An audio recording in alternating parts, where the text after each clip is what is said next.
Hi everybody, welcome to this YouTube channel. Today, we are going to read a book named The Canterville Ghost by Oscar Wilde. So, without further ado, let's dive into it.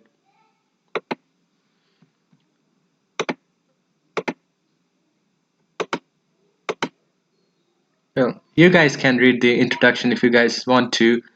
Uh, I'll basically skip to the main content.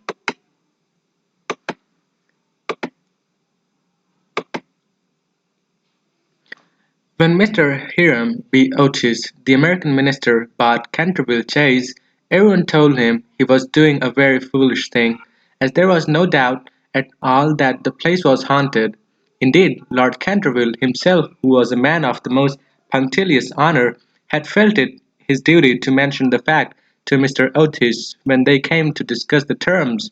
"We have not cared to live in this place ourselves," said Lord Canterville, "since my grandaunt, the Dowager Duchess of Bolton, was frightened into a fit from which she never really recovered, by two skeleton hands being placed on her shoulders as she was dressing for dinner, and I feel bound to tell you, Mr. Otis, that the ghost has been seen by several living members of my family, as well as by the rector of the parish, by Rev. Augustus Dampier, who is a fellow of King's College, Cambridge. After the unfortunate accident to the Duchess, none of our younger servants would stay with us, and Lady Canterville often got very little sleep at night, in consequence of the mysterious noises that came from the corridor and the library. My lord, answered the minister, I will take the furniture and the ghost at a valuation. I have come from a modern country where we have everything that money can buy, and with all our spry young fellows painting the old world red and carrying off your best actors and prima donnas, I reckon that if there were such a thing as a ghost in Europe, we'd have it at home in a very short time in one of our public museums, or on the road as a show. I fear that the ghost exists, said Lord Canterville, smiling, though it may have resisted the overtures of your enterprising impresarios. It has been well known for 3 centuries, since 1584 in fact, and always makes its appearance before the death of any member of our family. Well, so does the family doctor for that matter, Lord Canterville. But there is no such thing, sir, as a ghost, and I guess the laws of nature are not going to be suspended for the British aristocracy. You are certainly very natural in America, answered Lord Canterville, who did not quite understand Mr. Otis' last observation. And if you don't mind a ghost in the house, it is all right. Only you must remember I warned you. A few weeks after this, the purchase was concluded, and at the close of the season, the minister and his family went down to Canterville Chase. Mr. Otis, who, as Miss Lucretia R. Tappan of West 53rd Street, had been a celebrated New York Belle, when was now a very handsome, middle-aged woman with fine eyes and a superb profile. Many American ladies on leaving their native land adopt an appearance of chronic ill health, under the impression that it is a form of European refinement. But Mrs. Otis had never fallen into this error. She had a magnificent constitution and a really wonderful amount of animal spirits. Indeed, in many respects, she was quite English and was an excellent example of the fact that we have really everything in common with America nowadays, except, of course, language. Her eldest son, christened Washington by his parents in a moment of patriotism, which he never ceased to regret, was a fair-haired, rather good-looking young man who had qualified himself for American diplomacy by leading the Germans at the Newport Casino for 3 successive seasons, and even in London was well known as an excellent dancer. Gardenias and the peerage were his only weakness. Otherwise he was extremely sensible. Miss Virginia E. Otis was a little girl of 15, lithe and lovely as a fawn, and with a fine freedom in her large blue eyes. She was a wonderful Amazon, and had once raced old Lord Bilton on her pony twice round the park, winning by a length and a half, just in front of the Achilles statue, to the huge delight of the young Duke of Cheshire, who proposed for her on the spot, and was sent back to Eton that very night by his guardians in floods of tears. After Virginia came the twins, who were usually called the Star and Stripes. As they were always getting switched, they were delightful boys, and with the exception of the worthy minister, the only true republicans of the family. As Canterville Chase is 7 miles from Ascot, the nearest railway station, Mr. Otis had telegraphed for a wagonette to meet them, and they started on their drive in high spirits. It was a lovely July evening, and the air was delicate with the scent of the pine woods. Now and then they heard a wood pigeon brooding over its own sweet voice, or saw, deep in the rustling fern, the burnished breast of the pheasant. Little squirrels peered at them from the beech trees as they went by, and the rabbits scudded away through the brushwood and over the mossy knolls, with their white tails in the air as they entered the avenue of Canterville Chase. However, the sky became suddenly overcast with clouds. A curious stillness seemed to hold the atmosphere. A great flight of rooks passed silently over their heads, and before they reached the house, some big drops of rain had fallen. Standing on the steps to receive them was an old woman, neatly dressed in black silk, with white cap and apron. This was Mrs. Umney, the housekeeper, whom Mrs. Otis had at Lady Canterville's earnest request, had consented to keep in her former position. She made them each a low courtesy as they alighted, and said in a quaint, old-fashioned manner, "I bid you welcome to Canterville Chase." Following her, they passed through the fine Tudor hall into the library, a long, low room, panelled in black oak, at the end of which was a large stained-glass window. Here they found tea laid out for them, and after taking off their wraps, they sat down and began to look around, while Mrs. Umney waited on them. Suddenly Mrs. Otis caught sight of a dull red stain on the floor just by the fireplace, and quite unconscious of what it really signified, said to Mrs. Umney, "I'm afraid something has been spilt here."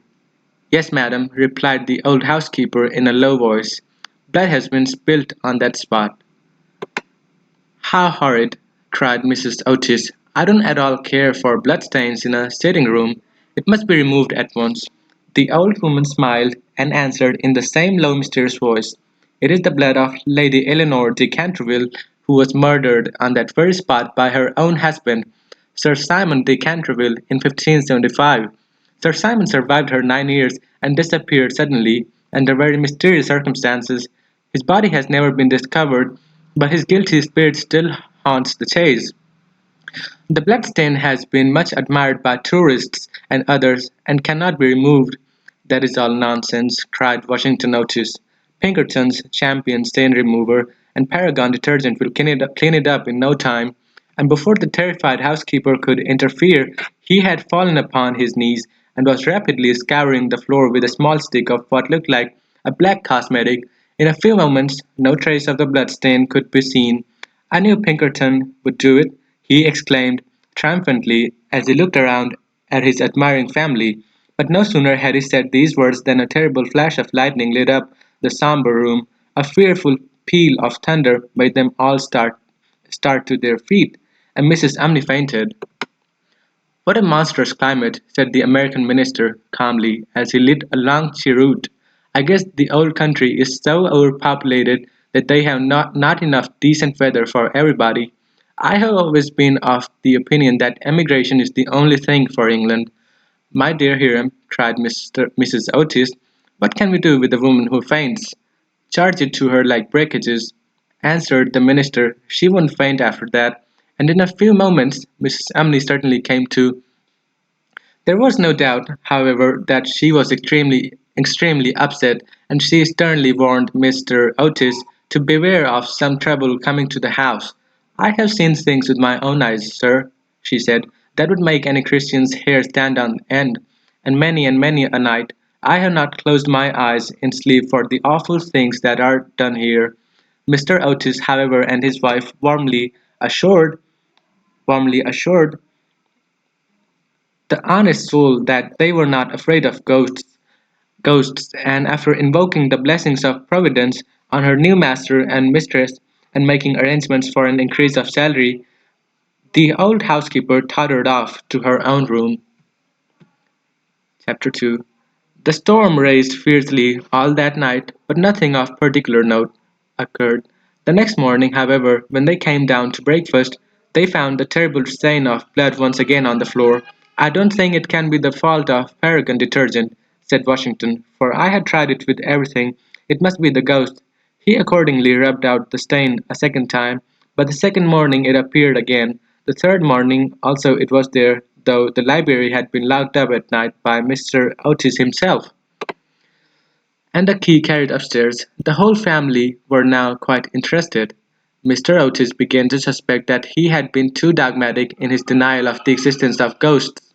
Mrs. Otis expressed her intention of joining the Psychical Society, and Washington prepared a long letter to Messrs. Myers and Podmore on the subject of the permanence of sanguineous stains when connected with crime. That night all doubts about the objective existence of Phantas- Phantasmatta were removed forever. The day had been warm and sunny, and in the cool of the evening the whole family went out for a drive. They did not return home till 9 o'clock, when they had a light supper. The conversation in no way turned upon ghosts, so there were not even those primary conditions of receptive expectations which so often precede the presentation of psychical phenomena. The subjects discussed, as I have since learned from Mr. Otis, were merely such as form the ordinary conversation of cultured Americans of the better class, such as the immense superiority of Miss Fanny Davenport over Sarah Bernhardt as an actress, the difficulty of obtaining green corn, buckwheat cakes, and hominy even in the best English houses, the importance of Boston in the development of the world soul, the advantages of the baggage check system in railway travelling, and the sweetness of the New York accent as compared to the London drawl. No mention at all was made of the supernatural, nor was Sir Simon de Canterville alluded to in any way. At 11 o'clock the family retired, and by half-past all the lights were out. Some time after, Mr. Otis was awakened by a curious noise in the corridor outside his room. It sounded like the clank of metal, and seemed to be coming nearer every moment. He got up at once, struck a match, and looked at the time. It was exactly 1 o'clock. He was quite calm, and felt his pulse, which was not at all feverish. The strange noise still continued, and with it he heard distinctly the sound of footsteps. He put on his slippers, took a small oblong phial out of his dressing-case, and opened the door. Right in front of him he saw, in the wan moonlight, an old man of terrible aspect. His eyes were as red burning coals, long grey hair fell over his shoulders in matted coils. His garments, which were of antique cut, were soiled and ragged, and from his wrists and ankles hung heavy manacles and rusty gyves. "My dear sir," said Mr. Otis, "I really must insist on your oiling those chains, and have brought you for that purpose a small bottle of Tammany Rising Sun Lubricator. It is said to be completely efficacious upon one application, and there are several testimonials to that effect on that wrapper from some of our most eminent native divines. I shall leave it here for you by the bedroom candles, and will be happy to supply you with more should you require it." With these words the United States Minister laid the bottle down on a marble table, and closing his door, retired to rest. For a moment the Canterville Ghost stood quite motionless, in natural indignation, then, dashing the bottle violently upon the polished floor, he fled down the corridor, and uttering hollow groans, and emitting a ghastly green light. Just, however, as he reached the top of the great oak staircase, a door was flung open, two little white-robed figures appeared, and a large pillow whizzed past his head. There was evidently no time to be lost, so hastily adopting the fourth dimension of space as a means of escape, he vanished through the wainscoting, and the house became quite quiet.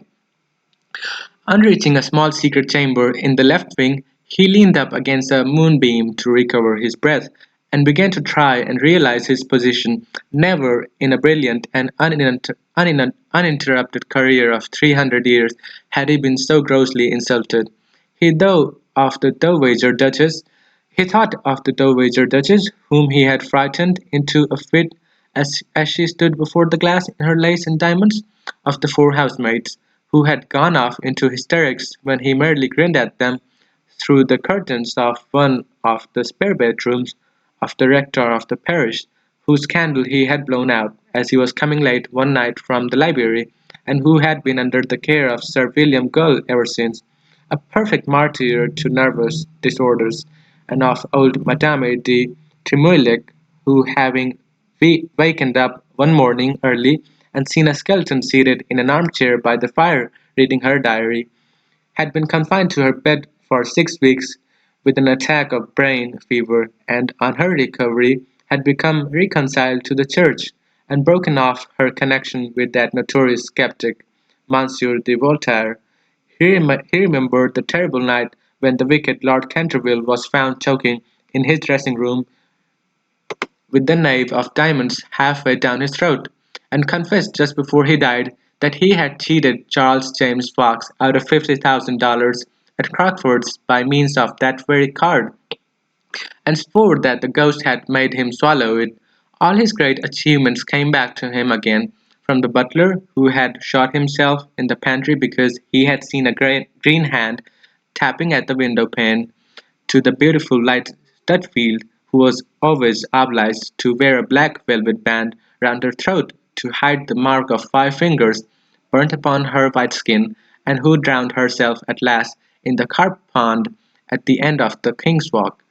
With the enthusiastic egotism of the true artist, he went over his most celebrated performances and smiled bitterly to himself as he recalled to mind his last appearance as Red Reuben or the Strangled Babe, his debut as Gaunt Gibeon, the bloodsucker of Bexley Moor, and the furore he had excited one lovely June evening by merely playing ninepins with his own bones upon lawn tennis ground.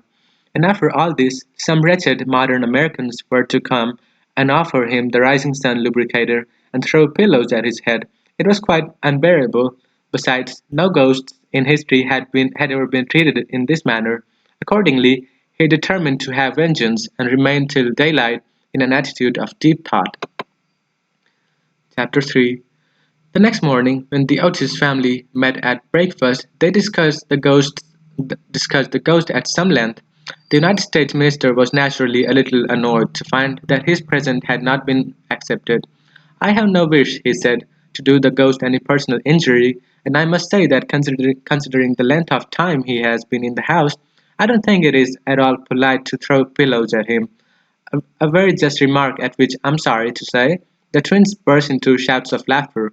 Upon the other hand, he continued, "if he really declines to use the Rising Sun Lubricator, we shall have to take his chains from him. It would be quite impossible to sleep with such a noise going on outside the bedrooms." For the rest of the week, however, they were undisturbed, the only thing that excited any attention being the being the continual renewal of the bloodstain on the library floor.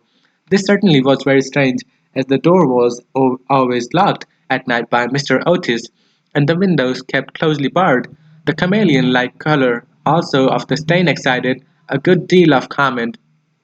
Some mornings it was a dull, almost Indian red, then it would be vermilion, then a rich purple, and once when they came down for family prayers, according to the simple rites of the Free American Reformed Episcopalian Church, they found it a bright emerald green. These kaleidoscopic changes naturally amused the party very much, and bets on the subject were freely made every evening. The only person who did not enter into the joke was little Virginia, who for some unexplained reason was always a good deal distressed at the sight of the bloodstain, and very nearly cried the morning it was emerald green. The second appearance of the ghost was on Sunday night. Shortly after they had gone to bed, they were suddenly alarmed by a fearful crash in the hall.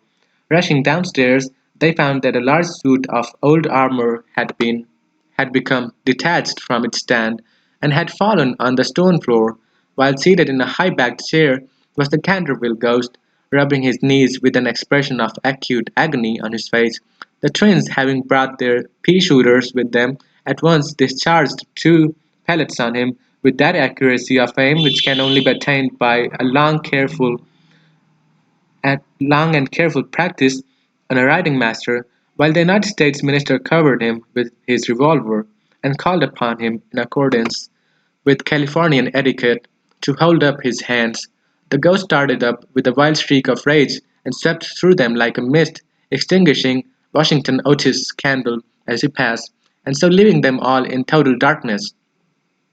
On reaching the top of the staircase, he recovered himself and determined to give up his celebrated peal of demoniac laughter. This he had on more than one occasion found extremely useful. It was said to have turned Lord Raker's wig grey in a single night, and had certainly made three of Lady Canterville's French governesses give warning before their month was up. He accordingly laughed his most horrible laugh till the old vaulted roof rang, and rang again, but hardly had the fearful echo died away when a door opened and Mrs. Otis came out in a light blue dressing gown. "I'm afraid you are far from well," she said, "and have brought you a bottle of Dr. Dobell's tincture. If it is indigestion, you'll find it a most excellent remedy."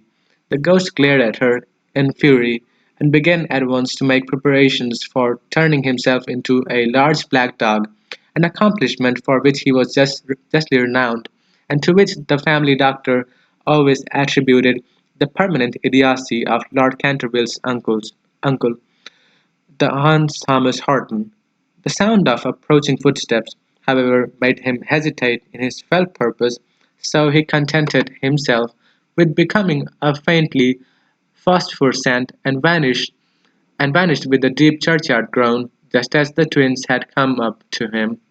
On reaching his room he entirely broke down, and became a prey to the most violent agitation.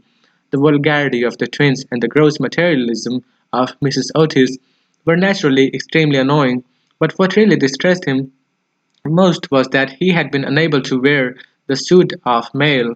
He had hoped that even modern Americans would be thrilled by the sight of a spectre in armor, if for no more sensible reason, at least out of respect for their national poet Longfellow, over whose graceful and attractive poetry he himself had whiled away many a weary hour when the Cantervilles were up in town. Besides, it was his own suit; he had worn it with great success at the Kenilworth tournament, and had been highly complimented on it by no less a person than the Virgin Queen herself. Yet when he had put it on he had been completely overpowered by the weight of the huge breastplate and steel casque, and had fallen heavily on the stone pavement, barking both his knees severely and bruising the knuckles of his right hand. For some days after this he was extremely ill, and hardly stirred out of his room at all, except to keep the bloodstain in proper repair.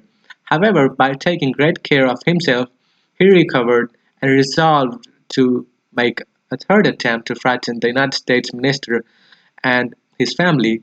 He selected Friday, 17th of August, for his appearance, and spent most of that day in looking over his wardrobe, ultimately deciding in favor of a large slouched hat with a red feather, a winding sheet frilled at the wrists and neck, and a rusty dagger. Towards evening, a violent storm of rain came on, and the wind was so high that all the windows and doors in the old house shook and rattled. In fact, it was just such weather as he loved. His plan of action was this: he was to make his way quietly to Washington Otis's room, gibber at him from the foot of the bed, and stab himself 3 times in the throat to the sound of low music. He bore Washington a special grudge, being quite aware that it was he who was in the habit of removing the famous Canterville bloodstain by means of Pinkerton's Paragon detergent. Having reduced the reckless and foolhardy youth to a condition of abject terror, he was then to proceed to the room occupied by United States Minister and his wife, and there to place a clammy hand on Mrs. Otis's forehead, while he hissed into her trembling husband's ear the awful secrets of the charnel house. With regard to little Virginia, he had not quite made up his mind. She had never insulted him in any way, and was pretty and gentle. A few hollow groans from the wardrobe, he thought, would be more than sufficient. Or, or if that failed to wake her, he might grapple at her at the counterpane with palsy twitching fingers. As for the twins, he was quite determined to teach them a lesson. The first thing to be done was of course to sit upon their chests so as to produce the stifling sensation of nightmare.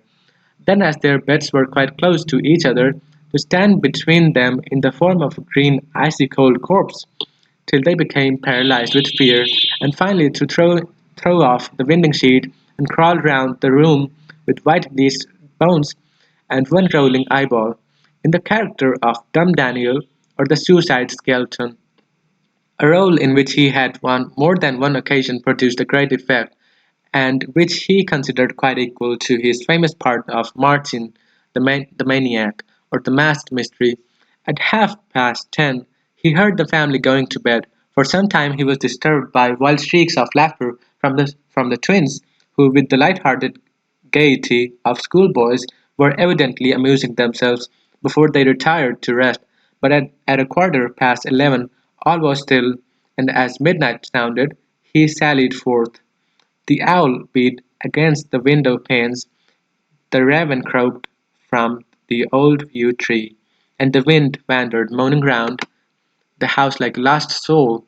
But the Otis family slept unconscious of their doom, and high above the rain and storm he could hear the steady snoring of the Minister for the United States. He stepped stealthily out of the wainscoting with an evil smile on his cruel wrinkled mouth, and the moon hid her face in a cloud as he stole past the great oriel window, where his own arms and those of his murdered wife were blazoned in azure and gold. On and on he glided, like an evil shadow, the very darkness seeming to loathe him as he passed. Once he thought he heard something call, and stopped, but it was only the baying of a dog from the Red Farm, and he went on, muttering strange 16th-century curses, and ever and anon brandishing the rusty dagger in the midnight air. Finally he reached the corner of the passage that led to luckless Washington's room. For a moment he paused there, the wind blowing his long grey locks about his head, and twisting into grotesque and fantastic folds the nameless horror of the dead man's shroud. Then the clock struck the quarter, and he felt the time was come. He chuckled to himself and turned the corner, but no sooner had he done so than, with a piteous wail of terror, he fell back and he hid his blanched face in his long bony hands. Right in front of him was standing a horrible spectre, motionless as a carven image, and monstrous as a madman's dream.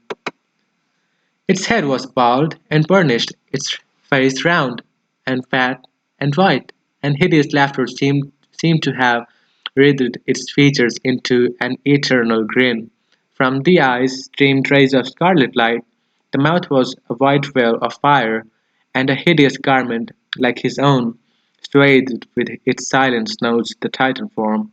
On its breast was a placard with strange writing in antique characters, some scroll of shame, it seemed, some record of wild sins, some awful calendar of crime, and with its right hand it bore aloft a falchion of gleaming steel. Never having seen a ghost before, he naturally was terribly frightened, and after a second hasty glance at the awful phantom, he fled back to his room, tripping up his long winding sheet as he sped down the corridor, and finally dropping the rusty dagger into the minister's jack-boots, where it was found in the morning by the butler. Once in the privacy of his own apartment, he flung himself down on a small pallet bed and hid his face under the clothes. After a time, however, the brave old Canterville spirit asserted itself, and he determined to go and speak to the other ghost as soon as it was daylight. Accordingly, just as the dawn was touching the hills with silver, he returned towards the spot where he had first laid eyes on the grisly phantom, feeling that after all, two ghosts were better than one, and that by the aid of his new friend he might safely grapple with the twins. On reaching the spot, however, a terrible sight met his gaze. Something had evidently happened to the spectre, for the light had entirely faded from its hollow eyes. The gleaming falchion had fallen from its hand, and it was leaning up against the wall, in a an uncomfortable attitude. He rushed forward, and seized it in his arms when, to his horror, the head slipped off and rolled on the floor. The body assumed a recumbent posture, and he found himself clasping a white dimity bed curtain with a sweeping brush, a kitchen cleaver, and a hollow turnip lying at his feet. Unable to understand this curious transformation, he clutched the placard with feverish haste, and there, in the grey morning light, he read these fearful words: "Ye Otis Ghost, ye only true and originally spoke, beware of ye imitations, all others are counterfeit." The whole thing flashed across him. He had been trickled, foiled, and outwitted. The old Canterville look came into his eyes. He ground his toothless gums together, and raising his withered hands high above his head, swore, according to the picture's phraseology of the antique school, that when Chanticleer had sounded twice his merry horn, deeds of blood would be wrought, and murder walked abroad with silent feet. Hardly had he finished this awful oath when from the red-tiled roof of a distant homestead a cock crew. He laughed a long, low, bitter laugh and waited.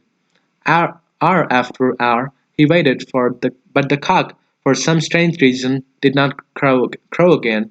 Finally, at half past 7, the arrival of the housemaids made him give up his fearful vigil, and he stalked back to his room, thinking of his vain oath and baffled purpose. There he consulted several books of the ancient chivalry, of which he was exceedingly fond, and found that on every occasion on which this oath had been used, Chanticleer had been always crowed a second time. "Perdition seize the naughty fowl," he muttered. "I have seen the day when, with my stout spear, I would have run him through the gorge, and made him crow for me, and twer in death." He then retired to a comfortable lead coffin, and stayed there till evening. Chapter 4. The next day the ghost was very weak and tired. The terrible excitement of the last 4 weeks was beginning to have its effect. His nerves were completely shattered, and he started at the slightest noise. For 5 days he kept to his room, and at last made up his mind to give up the point of the bloodstain on the library floor. If the Otis family did not want it, they clearly did not deserve it. They were evidently people on a low material plane of existence, and quite incapable of appreciating the symbolic value of sensuous phenomena. The question of phantasmic apparitions and the development of astral bodies was of course quite a different matter, and really not under his control. It was his solemn duty to appear in the corridor once a week, and to gibber from the large oriel windows on the first and third Wednesday in every month, and he did not see how he could honourably escape from his obligations. It was quite true that his life had been very evil, but upon the other hand he was most conscientious in all things connected with the supernatural. For the next 3 Saturdays, accordingly, he traversed the corridor as usually between midnight and 3 o'clock, taking every possible precaution against being either heard or seen. He removed his boots, trod as lightly as possible on the old worm-eaten boards, wore a large black velvet cloak, and was careful to use the Rising Sun Lubricator for oiling his chains. I am bound to acknowledge that it was with a good deal of difficulty that he brought himself to adopt this last mode of protection. However, one night, while the family were at dinner, he slipped into Mr. Otis's bedroom and carried off the bottle. He felt a little humiliated at first, but afterwards was sensible enough to see that there was a great deal to be said for the invention, and to a certain degree it served his purpose. Still, in spite of everything, he was not left unmolested. Strings were continually being stretched across the corridor, over which he tripped in the dark, and on one occasion he met with a severe fall, while dressed for the part of Black Isaac or the Huntsman. While dressed for the part of Black Isaac, or the huntsman of Hagley Woods, he met with a severe fall through treading on a butter slide which the twins had constructed from the entrance of the tapestry chamber to the top of the oak staircase. This last insult so enraged him that he resolved to make one final effort to assert his dignity and social position, and determined to visit the insolent young Etonians the next night in his celebrated character of Reckless Rupert, or the Headless Earl. He had not appeared in this disguise for more than 70 years, in fact not since he had so frightened pretty Lady Barbara Modish by means of it, that she suddenly broke off her engagement with the present Lord Canterville's grandfather, and ran away to Gretna Green with handsome Jack Castleton, declaring that nothing in the world would induce her to marry into a family that allowed such a horrible phantom to walk up and down the terrace at twilight. Poor Jack was afterwards shot in a duel by Lord Canterville on Wandsworth Common, and Lady Barbara died of a broken heart at Tunbridge Wells before the year was out, so in every way it had been a great success. It was, however, an extremely difficult make-up, if I may use such a theatrical expression in connection with one of the greatest mysteries of the supernatural, or to employ a more scientific term, the higher natural world, and it took him fully 3 hours to make his preparations. At last everything was ready, and he was very pleased with his appearance. The big leather riding boots that went with the dress were just a little too large for him, and he could only find one of the two-horse pistols, but on the whole he was quite satisfied. At a quarter past one he glided out of the wainscoting and crept down the corridor. On reaching the room occupied by the twins, which I should mention was called the Blue Bed Chamber, on account of the color of its hangings, he found the door just ajar. Wishing to make an effective entrance, he flung it wide open, when a heavy jug of water fell right down on him, wetting him to the skin, and just missing his left shoulder by a couple of inches. At the same moment he heard stifled shrieks of laughter proceeding from the four-post bed. The shock to his nervous system was so great that he fled back to his room as hard as he could go, and the next day he was laid up with a severe cold. The only thing that at all consoled him in the whole affair was the fact that he had not brought his head with him, for, had he done so, the consequences might have been very serious. He now gave up all hope of ever frightening this rude American family, and contented himself, as a rule, with creeping about the passage in light slippers, with a thick red muffler round his throat for fears of draughts, and a small arquebuse in case he should be attacked by the twins. The final blow he received occurred on the 19th of September. He had gone downstairs to the great entrance hall, feeling sure that there at any rate he would be quite unmolested, and was amusing himself by making satirical remarks on the large Cerrone photographs of the United States Minister and his wife, which had now taken the place of the Canterville family pictures. He was simply but neatly clad in a long shroud spotted with churchyard mould, had tied up his jaw with a strip of yellow linen, and carried a small lantern and a sexton's spade. In fact, he was dressed for the character of Jonas the Graveless, or the corpse snatcher of the Chertsey barn, one of his most remarkable impersonations, and one which the Canterville had every reason to remember, as it was the real origin of their quarrel with their neighbour, Lord Rufford. It was about a quarter past 2 o'clock in the morning, and as far as he could ascertain, no one was stirring. As he was strolling towards the library, however, to see if there were any traces left of the bloodstain, suddenly there leaped out on him from a dark corner two fingers, who waved their arms wildly above their heads, and shrieked out "Boo!" in his ear. Seized with a panic which under the circumstances was only natural, he rushed for the staircase, but found Washington Otis waiting for him there with the big garden syringe, and being thus hemmed in by his enemies on every side, and driven almost to bay, he vanished into the great iron stove, which fortunately for him was not lit, and had to make his way home through the flues and chimneys, arriving at his own room in a terrible state of dirt, disorder, and despair. After this he was not seen again on any nocturnal expedition.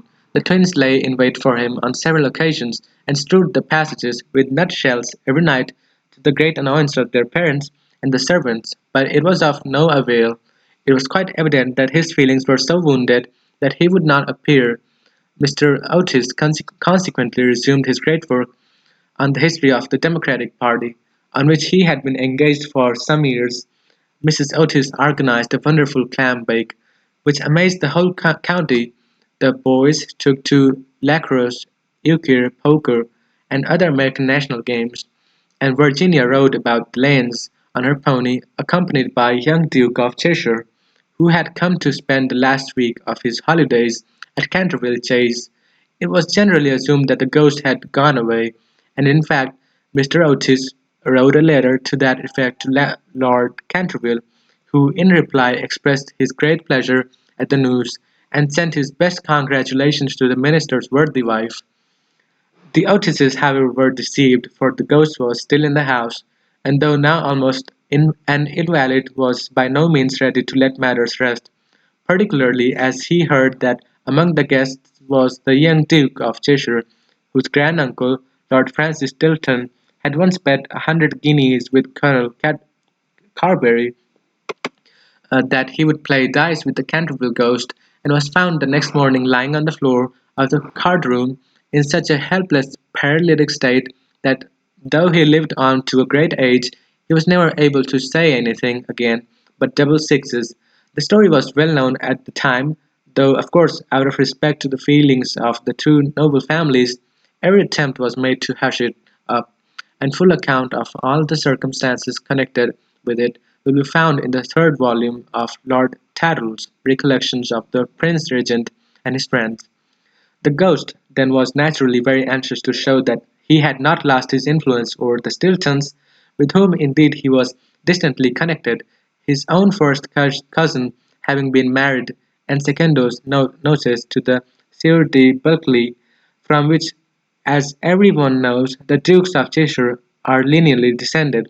Accordingly, he made arrangements for appearing to Virginia's little lover in his celebrated impersonation of the vampire monk or the bloodless Benedictine, a performance so horrible that when old lady Startup saw it, which she did on one fatal New Year's Eve in the year 1764, she went off into the most piercing shrieks, which culminated in violent apoplexy, and died in 3 days after disinheriting the Cantervilles, who were her nearest relations, and leaving all her money to her London apothecary.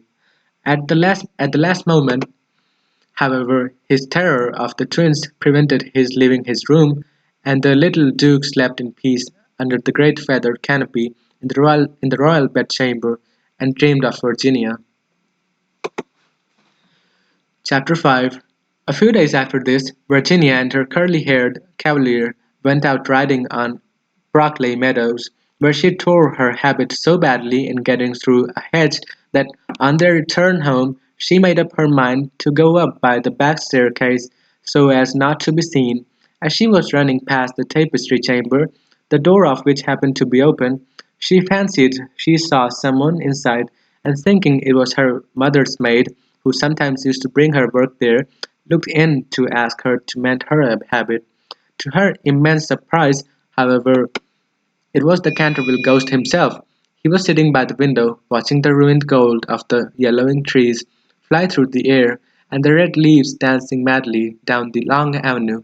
His head was leaning on his hand, and his whole attitude was one of extreme depression.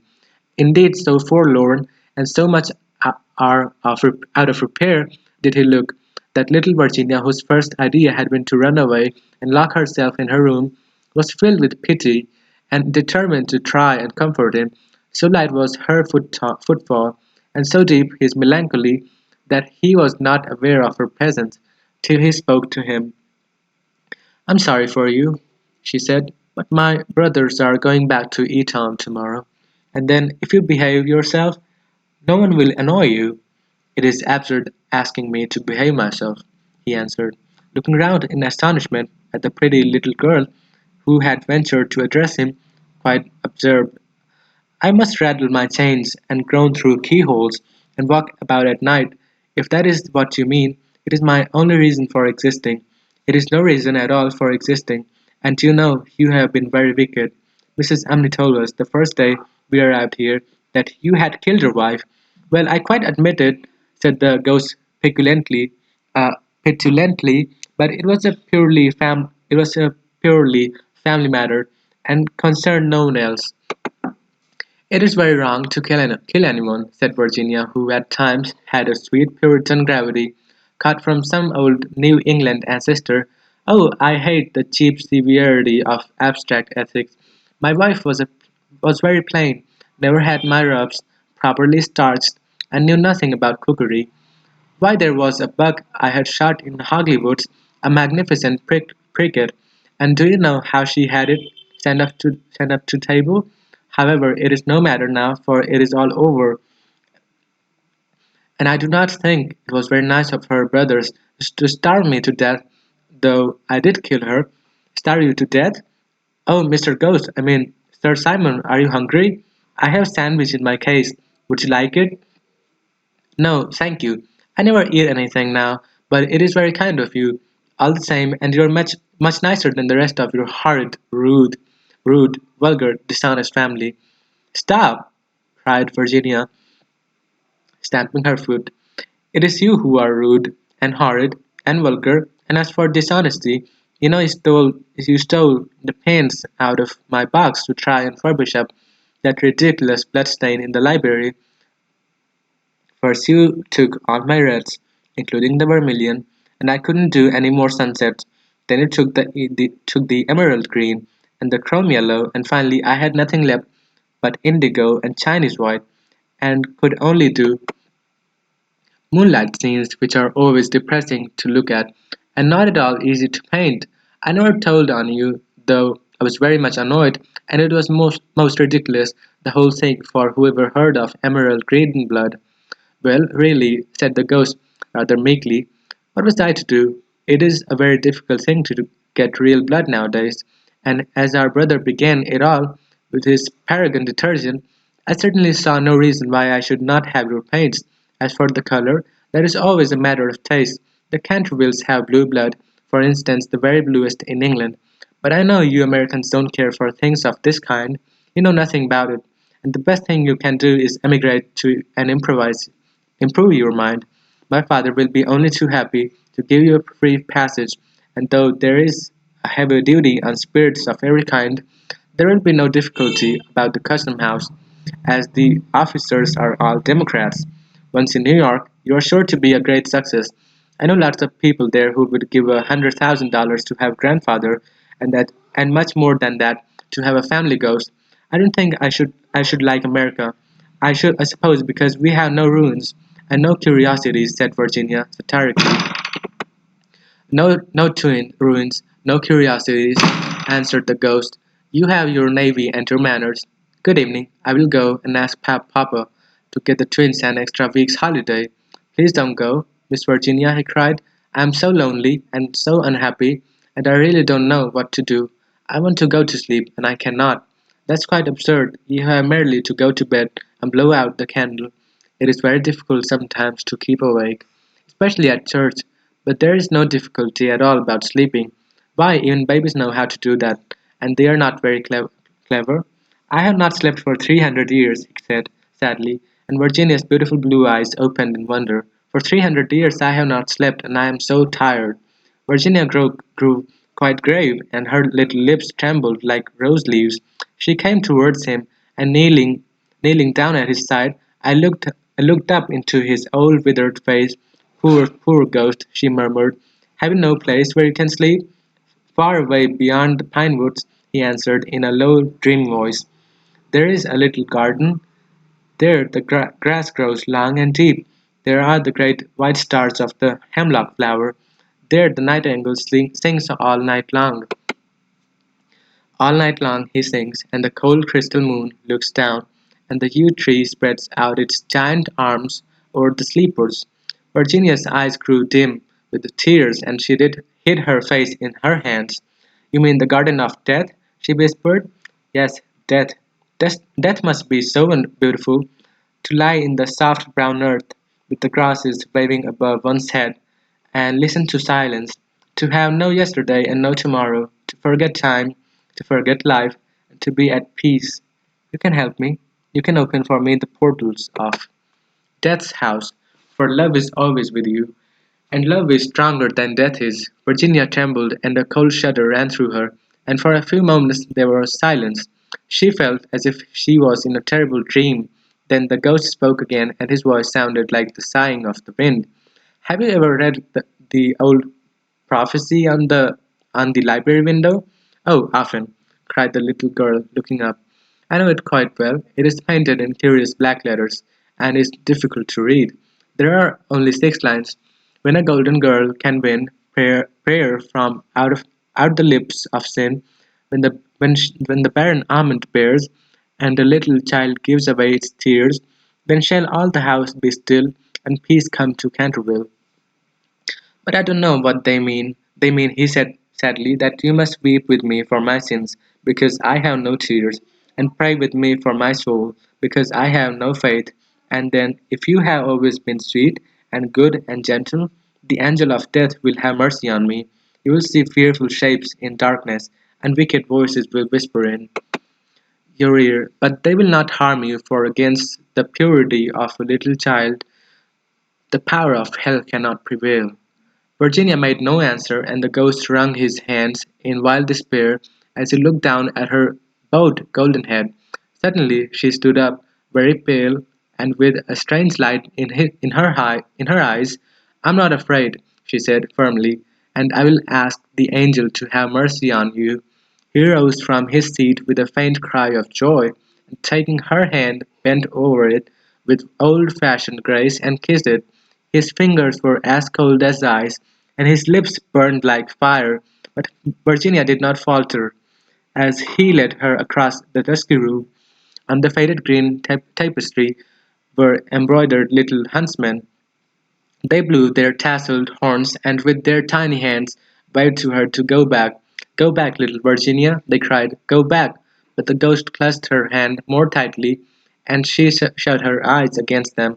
Horrible animals with lizard tails and goggle eyes blinked at her from carven chimney-piece, and murmured, "Beware, little Virginia, beware! We may never see you again." But the ghost glided on more swiftly, and Virginia did not listen. When they reached the end of the room, he stopped, and muttered some words she could not understand. She opened her eyes and saw the walls slowly fading away, like a mist, in a great black cavern In front of her, a bitter cold wind swept round them, and she felt something pulling at her dress. "Quick, quick!" cried the ghost, "or it will be too late!" And in a moment wainscoting had closed behind them, and the tapestry chamber was empty. Chapter 6. About 10 minutes later, the bell rang for tea, and as Virginia did not come down, Mrs. Otis sent up one of the footmen to tell her. After a little time he returned and said that he could not find Miss Virginia anywhere, as she was in the habit of going out to the garden every evening to get flowers for the dinner table. Mrs. Otis was not at all alarmed at first, but when 6 o'clock struck and Virginia did not appear, she became really agitated and sent the boys out to look for her, while she herself and Mr. Otis searched every room in the house. At half past 6 the boys came back and said they could not find no trace of their sister anywhere. They were all now in the greatest state of excitement, and did not know what to do, when Mr. Otis suddenly remembered that some few days before he had given a band of gypsies permission to camp in the park. He accordingly at once set off for the Blackfell hollow, where he knew they were accompanied by his eldest son and 2 of the farm servants. The little Duke of Cheshire, who was perfectly frantic with anxiety, begged hard to be allowed to go too, but Mr. Otis would not allow him, as he was afraid there might be a scuffle. On arriving at the spot, however, he found that the gypsies had gone, and it was evident that their departure had been rather sudden, as the fire was still burning and some plates were still lying on the grass. Having sent off Washington and the two men to scour the district, he ran home and dispatched telegrams to all the police inspectors in the county, telling them to look out for a little girl who had been kidnapped by tramps or gypsies. He then ordered his horse to be brought round, and after insisting on his wife and the three boys sitting down to dinner, rode off down the Ascot road with a groom. He had hardly, however, gone a couple of miles when he heard somebody galloping after him, and looking round saw the little Duke coming up on his pony, with his face very flushed and no hat. "I'm awfully sorry, Mr. Otis," gasped out the boy, "but I cannot eat the dinner as long as Virginia is lost. Please don't be angry with me. If you had let us be engaged last year, there would never have been all this trouble. You won't send me back, will you?" "I can't go. I won't go." The minister could not help smiling at the handsome young scapegrace, and was a good deal touched at his devotion to Virginia, so leaning down from his horse, he patted him kindly on the shoulders and said, "Well, Cecil, if you won't go back, I suppose you must come with me, but I must get you a hat at Ascot." "Oh, bother my hat, I want Virginia," cried the little Duke, laughing, and then galloped on to the railway station. There Mr. Otis enquired of the station-master if anyone answering to the description of Virginia had been seen on the platform, but could get no news of her. The station-master, however, wired up and down the line, and assured him that a strict watch would be kept for her, and after having bought a hat for the little Duke from a linen draper who was just putting up his shutters, Mr. Otis rode off to Bexley, a village about 4 miles away, which he was told was a well-known haunt of the gypsies, as there was a large common next to it. Here they roused up the rural policeman, but could get no information from him, and after riding all over the common, they turned their horses' heads homewards, and reached the Chase about 11 o'clock. Dead tired and almost heartbroken, they found Washington and the twins waiting for them at the gatehouse with lanterns, as the avenue was very dark. Not the slightest trace of Virginia had been discovered. The gypsies had been caught on Brockley Meadows, but she was not with them, and they had explained their sudden departure by saying they had mistaken the date of Carton Fair, and had gone off in a hurry for fear they might be late. Indeed, they had been quite distressed at hearing of Virginia's disappearance, as they were very grateful to Mr. Otis for having allowed them to camp in his park, and four of their number had stayed behind to help in the search. The carp pond had been dragged, and the whole chase thoroughly, and the whole chase thoroughly gone over, but without any result. It was evident that for that night, at any rate, Virginia was lost to them, and it was in a state of deepest depression that Mr. Otis and the boys walked up to the house, the groom following behind with the two horses and the pony. In the hall they found a group of frightened servants, and lying on a sofa in the library was poor Mrs. Otis, almost out of her mind with terror and anxiety, and having her forehead bathed with eau de cologne by the old housekeeper. Mr. Otis at once insisted on her having something to eat, and ordered up supper for the whole party. It was a melancholy meal, as hardly anyone spoke, and even the twins were awestruck and subdued, as they were fond of their sister. When they had finished, Mr. Otis, in spite of the entreaties of the little Duke, ordered them all to bed, saying that nothing more could be done that night, and that he would telegraph in the morning to Scotland Yard for some detectives to be sent down immediately. Just as they were passing out of the dining room, midnight began to boom from the clock tower, and when the last stroke sounded, they heard a crash and a sudden shrill cry. A dreadful peal of thunder shook the house. A strain of unearthly music floated through the air. A panel at the top of the staircase flew back with a loud noise, and out on the landing, looking very pale and white, with a little casket in her hand, stepped Virginia. In a moment they had all rushed up to her. Mrs. Otis clasped her passionately in her arms. The Duke smothered her with violent kisses, and the twins executed a wild war dance round the group. "Good heavens, child, where have you been?" said Mr. Otis rather angrily, thinking that she had been playing some foolish trick on them. "Cecil and I have been riding all over the country looking for you, and your mother has been frightened to death. You must never play these practical jokes any more." "Except on the ghost, except on the ghost," shrieked the twins as they capered about. "My own darling, thank God you're found. You must never leave my side again," murmured Mrs. Otis as she kissed the trembling child and smoothed the tangled gold of her hair. "Papa," said Virginia quietly, "I have been with the ghost. He is dead, and you must come and see him. He had been very wicked, but he was really sorry for all that he had done, and he gave me his this box of beautiful jewels before he died." The whole family gazed at her in mute amazement, but she was quite grave and serious, and turning round, she led them through the opening and the wainscoting down a narrow secret corridor, Washington following with a lighted candle which he had caught up from the table.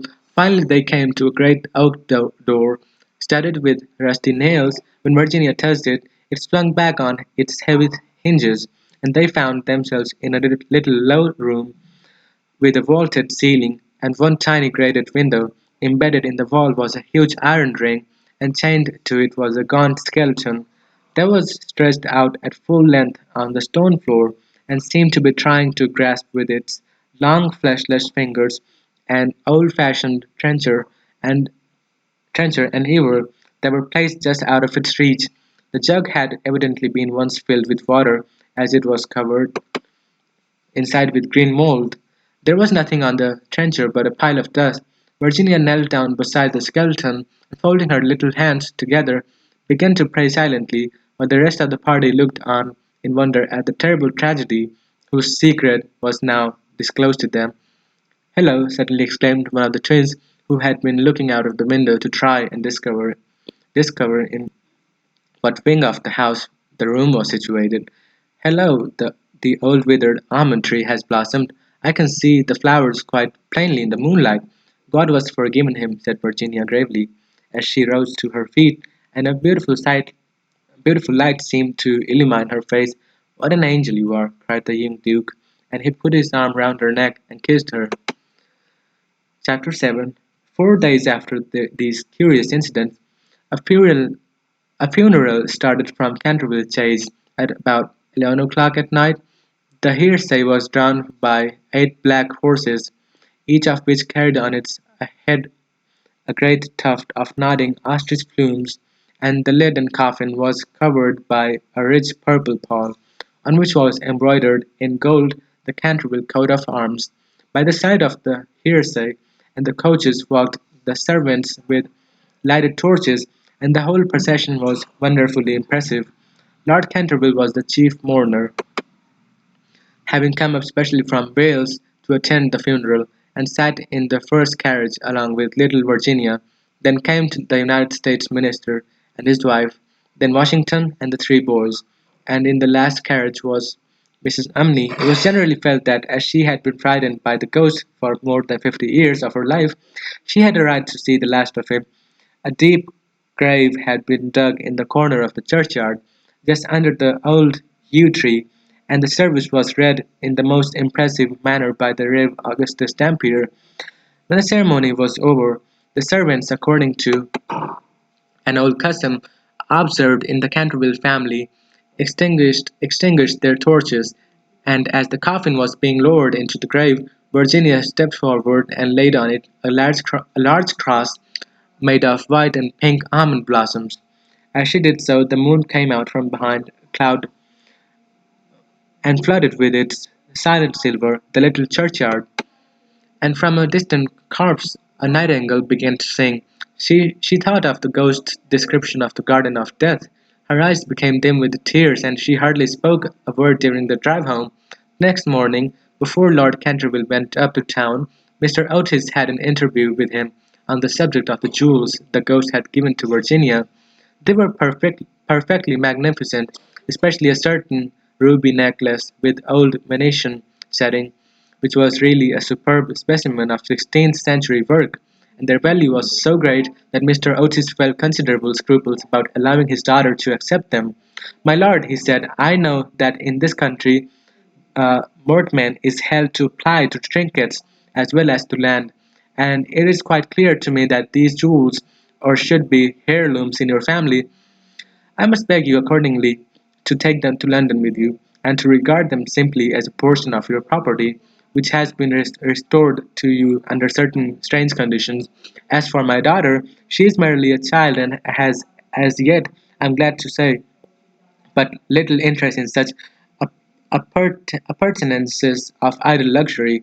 I am also informed by Mrs. Otis, who I may say is by no authority upon art, having had the privilege of spending several winters in Boston, where she was a girl, that these gems are of great monetary worth, and if offered for sale would fetch a tall price. Under these circumstances, Lord Canterville, I feel sure that you will recognize how impossible it would be for me it would be for me to allow them to remain in the possession of any member of my family, and indeed all such vain gauds, and toys, however suitable, are necessary to the dignity of the British aristocracy, and would be completely out of place among those who have been brought up on the severe, and I believe immortal principles of republican simplicity.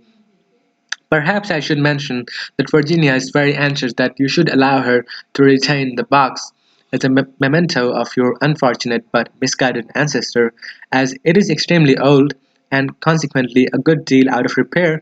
You may perhaps think fit to comply with her request.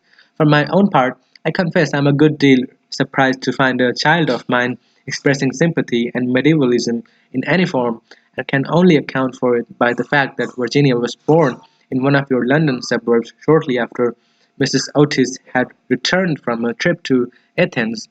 Lord Canterville listened very gravely to the worthy minister's speech, pulling his grey moustache now and then to hide an involuntary smile, and when Mr. Otis had ended, he shook him cordially by the hand and said, My dear sir, your charming little daughter rendered my unlucky ancestor, Sir Simon, a very important service, and I and my family are much indebted to her for her marvelous courage and pluck. The jewels are clearly hers, and egad, I believe that if I were heartless enough to take them from her, the wicked old fellow would be out of his grave in a fortnight, leading me the devil of a life. As for their being heirlooms, nothing is an heirloom that is not so mentioned in a will or legal document, and the existence of these jewels had been quite unknown. I assure you, I have no more claim on them than than your butler, and when Miss Virginia grows up, I dare say she will be pleased to have pretty things to wear. Besides, you forget, Mr. Otis, that you took the furniture and the ghost at a valuation, and anything that belonged to the ghost passed it at once into your possession, as whatever activity Sir Simon may have shown in the corridor at night, in point of law he was really dead, and you acquired his property by purchase. Uh, Mr. Otis was a good deal distressed at Lord Canterville's refusal, and begged him to reconsider his decision, but the good-natured peer was quite firm, and finally induced the minister to allow his daughter to retain the present the ghost had given her, and when in the spring of 1890 the young Duchess of Cheshire was presented at the Queen's first drawing-room on the occasion of her marriage, her jewels were the universal theme of admiration, for Virginia received the coroner, which is the reward of all good little American girls, and was married to her boy lover as soon as he came of he came of age. They were both so charming, and they loved each other so much, that everyone was delighted at the match, except the old Marchioness of Dumbleton, who had tried to catch the Duke for one of her 7 unmarried daughters, and had given no less than 3 expensive dinner parties for that purpose. And strange to say, Mr. Otis was extremely fond of the young Duke personally, but theoretically he objected to titles, and to use his own words, was not without apprehension lest, amid the enervating influences of a pleasure-loving aristocracy, the true principles of republican simplicity should be forgotten, His objections, however, were completely overruled, and I believe that when he walked up the aisle of St. George's, Hanover Square, with his daughter leaning on his arm, there was not a prouder man in the whole length and breadth of England. The Duke and Duchess, after the honeymoon was over, went down to Canterville Chase, and on the day after their arrival they walked over in the afternoon to the lonely churchyard by the pine woods.